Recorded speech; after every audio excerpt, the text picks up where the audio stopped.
Tu penses encore que la bourse américaine c'est trop loin, trop compliqué ou trop risqué? Alors accroche-toi parce qu'on va démonter cette idée point par point.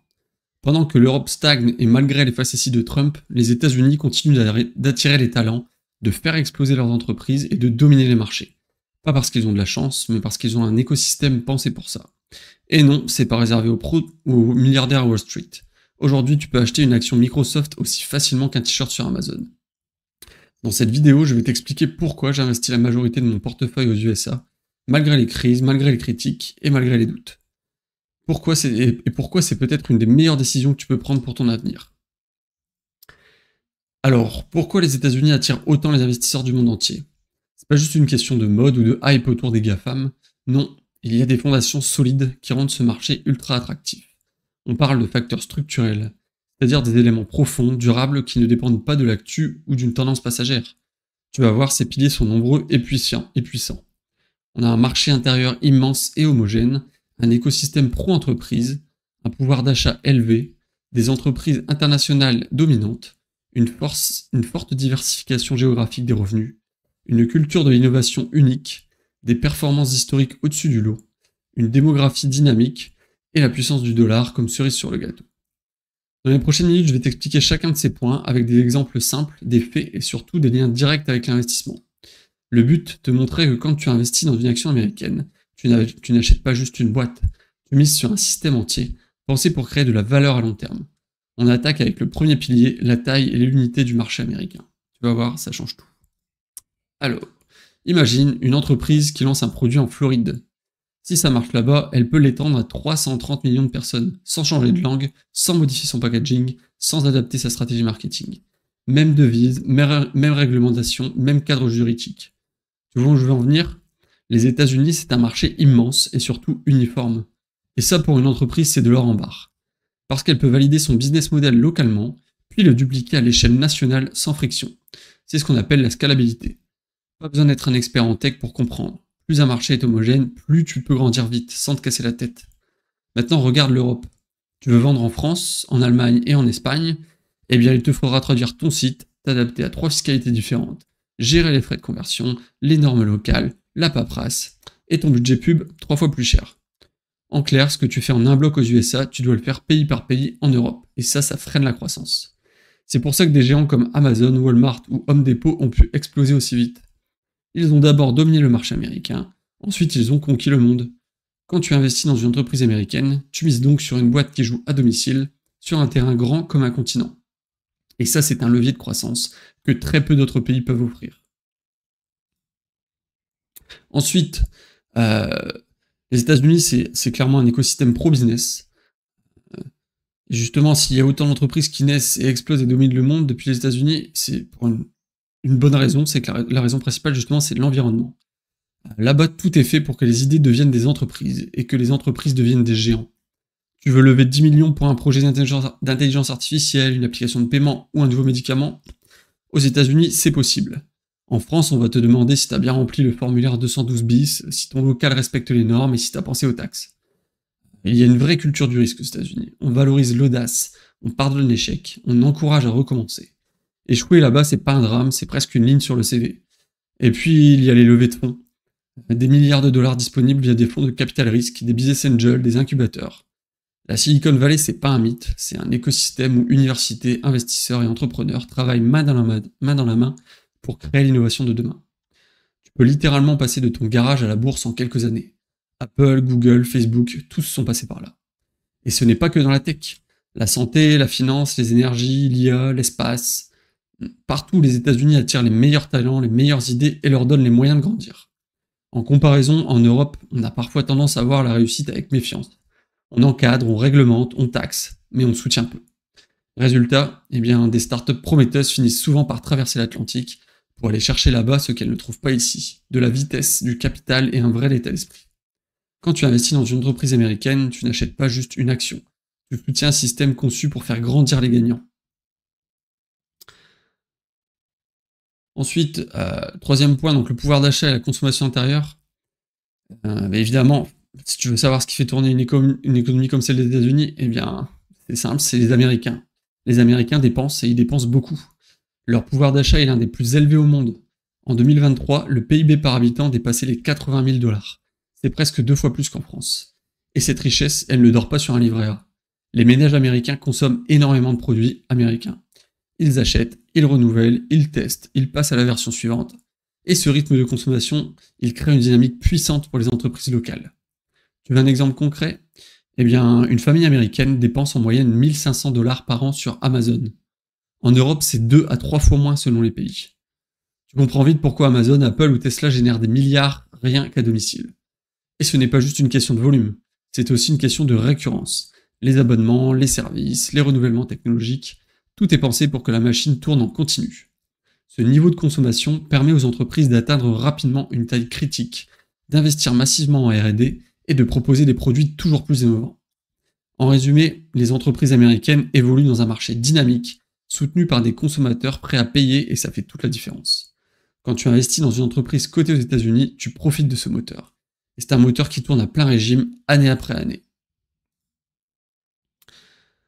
Ensuite, les entreprises américaines ont clairement une présence internationale. Et clairement, si tu veux un indicateur simple justement pour repérer ce type de boîte, c'est que si tu te regardes le logo d'une boîte américaine, il te suit partout dans le monde. Apple, Google, Microsoft, Amazon, Nike, peu importe que tu sois à Tokyo, à Paris ou à Dubaï, ces marques sont omniprésentes. Et c'est pas un hasard. Les entreprises américaines ont un avantage stratégique énorme. Elles commencent par dominer un marché domestique géant, donc les États-Unis, puis elles partent à la conquête du monde. Mais attention, elles n'exportent pas juste des produits, elles exportent une image, une expérience, un style de vie. Apple ne vend pas un téléphone, elle vend un lifestyle. Et ça se traduit par des marges élevées, une fidélité client exceptionnelle et une position de domination quasi intouchable. Ce branding mondial, couplé à des moyens colossaux en marketing, logistique, innovation, donne naissance à des géants globaux. Et quand une entreprise américaine arrive dans un pays, elle ne vient pas pour gratter quelque part de marché. Elle vient pour être numéro 1. Et résultat, les boîtes cotées aux États-Unis génèrent souvent une large part de leurs revenus à l'international, tout en conservant leur siège, leur capital et leur valeur en bourse aux États-Unis. Et quand tu investis dans une action américaine, tu ne t'exposes pas uniquement au marché américain, tu t'exposes à l'économie mondiale, avec la machine marketing et financière la plus puissante de la planète derrière.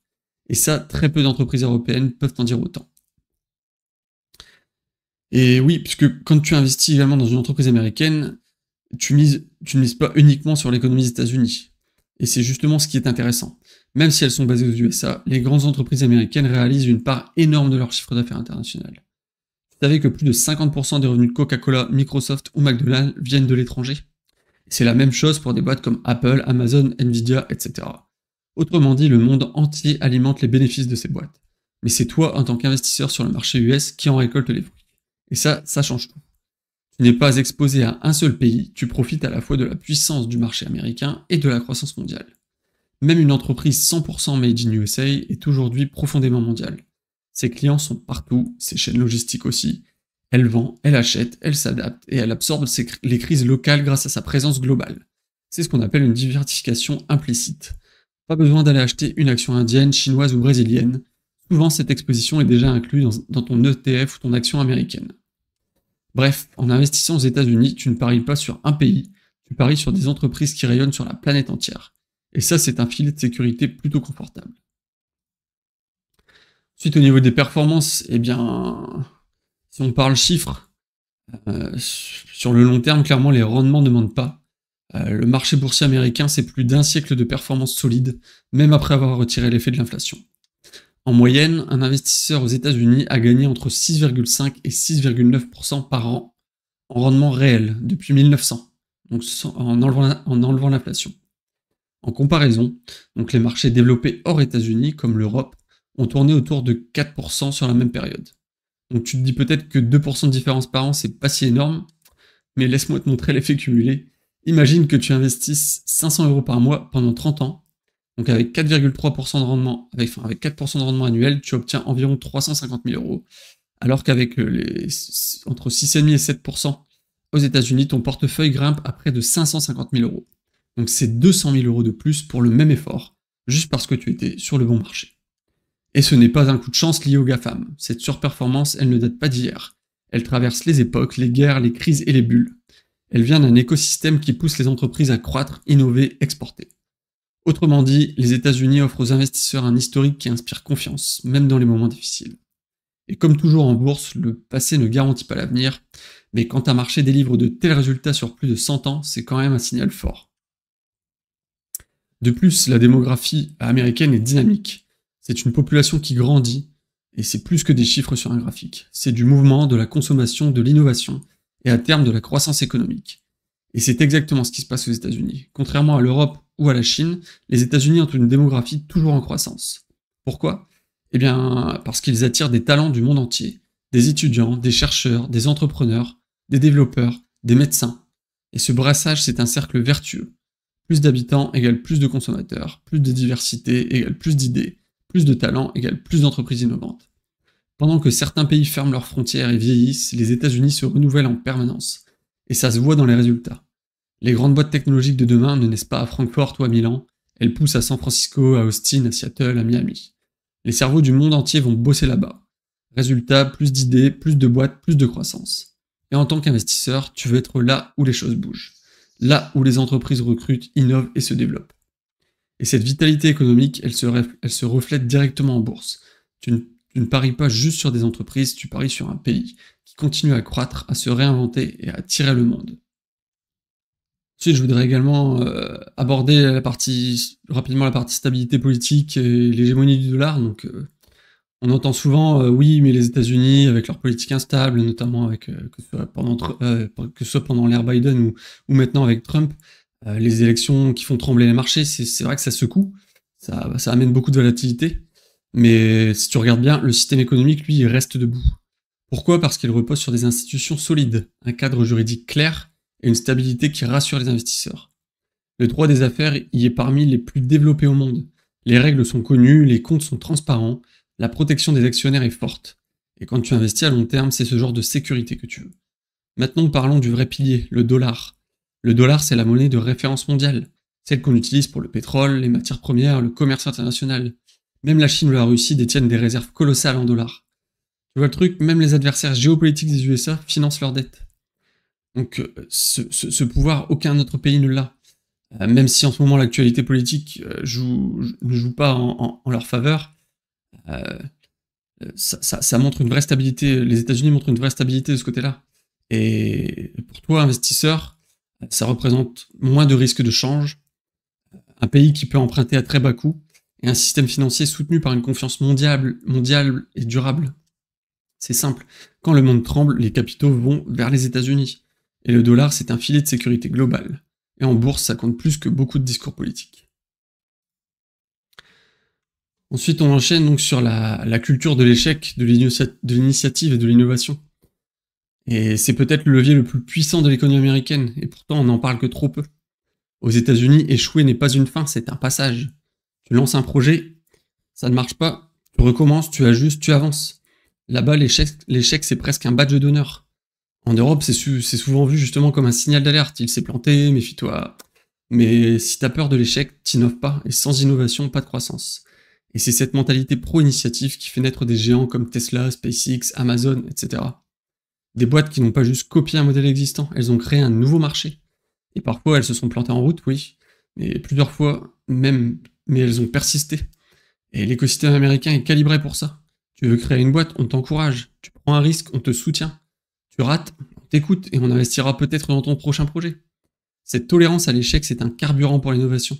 Et ça se retrouve dans tous les secteurs, tech, santé, énergie, finance. Résultat, les États-Unis restent le premier vivier mondial de start-up, de brevets déposés et de capital risque levé. Quand tu investis dans une entreprise américaine, tu n'achètes pas juste un business, tu mises sur une culture qui valorise l'audace, l'agilité et la vision à long terme. Et c'est exactement ce que tu veux quand tu construis un portefeuille pour le futur. Voyons maintenant les 3 objections les plus courantes quand on dit qu'on veut investir aux États-Unis. Parce que forcément, on dit investir aux États-Unis, pourquoi pas, mais il y a quand même des risques. Et forcément, t'as raison de te poser cette question. Mais voyons donc les 3 objections principales qu'on retrouve tout le temps. Donc le premier, c'est le risque de change. Et donc forcément, on se dit, et si le dollar s'effondre, je vais tout perdre, mais en réalité, ce n'est pas si simple. La plupart des grandes entreprises américaines vendent à l'international. Apple, Microsoft, McDonald's, etc. Une bonne partie de leur revenu ne vient pas que du marché américain, mais de clients en Europe, en Asie, en Amérique latine, etc. Et donc, elles encaissent dans plein de devises différentes, ce qui réduit naturellement leur dépendance au dollar. D'ailleurs, que tu achètes une action américaine ou européenne, si la boîte vend en dollars, tu es déjà exposé au dollar. En résumé, c'est pas la devise de cotation qui compte, c'est la devise dans laquelle l'entreprise gagne son argent. Le second point, c'est... On dit aussi également souvent que les actions américaines sont trop chères. Et c'est vrai que les valorisations aux USA sont souvent plus élevées qu'en Europe. Mais demande-toi pourquoi, justement. Les entreprises américaines ont des marges plus élevées, une croissance plus forte, une rentabilité plus stable, et souvent un avantage compétitif mondial. Autrement dit, tu payes plus, mais pour mieux. Et c'est comme comparer une Clio à une Tesla. Oui, la Tesla est chère, mais elle t'emmène plus loin, plus vite, avec plus d'options. Et ça se retrouve dans les rendements à long terme. Malgré la prime, les actions américaines ont souvent historiquement mieux performé. Et enfin, le troisième point, c'est la dette publique américaine qui est énorme. Alors oui, la dette est élevée, mais les États-Unis ont un avantage unique, le dollar est la monnaie mondiale. Et quand les USA empruntent, c'est la planète entière qui leur prête. Banque centrale, fonds souverains, investisseurs étrangers, etc. Et tant que le dollar justement reste la devise de référence, la charge de la dette est beaucoup plus facile à absorber, contrairement à ce que ça peut être en France. Ils peuvent emprunter à faible taux, émettre de la dette très liquide et gérer les crises plus efficacement que beaucoup d'autres pays.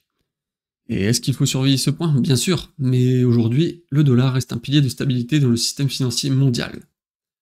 Donc en résumé, le risque de change est souvent surestimé. Les valorisations élevées sont justifiées par la qualité. Donc, après, de toute façon, que ce soit, au niveau des actions, il faut, bien que les valorisations soient élevées, il faut quand même toujours faire attention quand on achète justement à la valeur à laquelle on achète l'entreprise pour essayer de rentrer à la meilleure valorisation possible. Et donc enfin, le dernier point, c'était la dette. La dette est un sujet, mais le dollar donne une flexibilité que d'autres pays n'ont pas. Et surtout, de toute façon, tous les marchés ont des risques. Mais les États-Unis, eux, ont une structure qui absorbe mieux les chocs et rebondit plus vite. Donc voilà pourquoi je continue de miser sur les USA. Donc on a vu pas mal de choses. Et donc pourquoi les États-Unis restent encore aujourd'hui pour moi la zone la plus attractive pour investir à long terme. Donc en résumé, voici les grandes raisons. C'est un marché intérieur énorme et homogène, un écosystème ultra pro-entreprise, un pouvoir d'achat qui tire la croissance, des entreprises dominantes à l'international, une diversification naturelle des revenus, une stabilité juridique et une monnaie mondiale, une culture de l'innovation et de la prise de risque, et enfin des performances historiques solides sur plus d'un siècle. Et comme Warren Buffett a dit un jour, ne pariez jamais contre l'Amérique. Et franchement, quand tu regardes les faits, c'est difficile de lui donner tort. Alors merci d'avoir regardé cette vidéo. Si elle t'a aidé à mieux comprendre justement pourquoi j'investis une grosse partie de mon portefeuille aux États-Unis, n'hésite pas à liker, à t'abonner pour recevoir les prochaines analyses et à me dire en commentaire ce que toi tu en penses. Et si tu veux un guide complet pour commencer à investir, j'ai un cours gratuit par email qui t'explique tout en détail. Le lien est en description. Merci, à très vite.